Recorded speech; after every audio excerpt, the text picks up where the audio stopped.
මේක මේ ටීත් whitening tooth paste එක.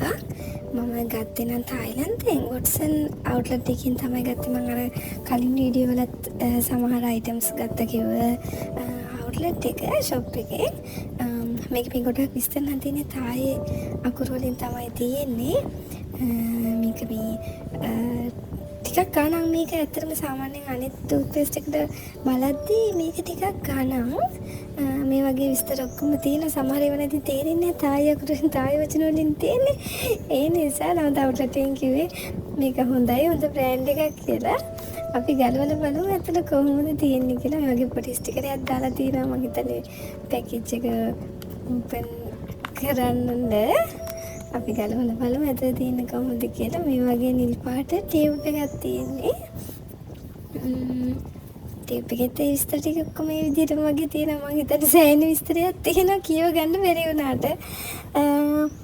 බලමු අපි ඊට පස්සේ ඕපන් කරලා කොහොමද මොන වගේද තියෙන්නේ කියලා ඇතුලේ පේස්ට් එක මොන වගේද කියලා. මම හිතන්නේ ඒක ඇතුලත් සීල් එකක් තියෙනවා. පේන්නේ අපිට අපි ගලවලා බලමු. මම සීල් එක අයින් කරන්න ඕනේ. ඔව් සීල් එකක් තියෙනවා. මගේ මම අයින් කළා. තද්ද තම් පාටක් වගේ තියෙන එක. මේක අපිට ඉතින් හොඳයිද කියලා බලන්න යූස් කරලාම බලන්න වෙනවා. යූස් කරලා බලමු නේ ඉතින්.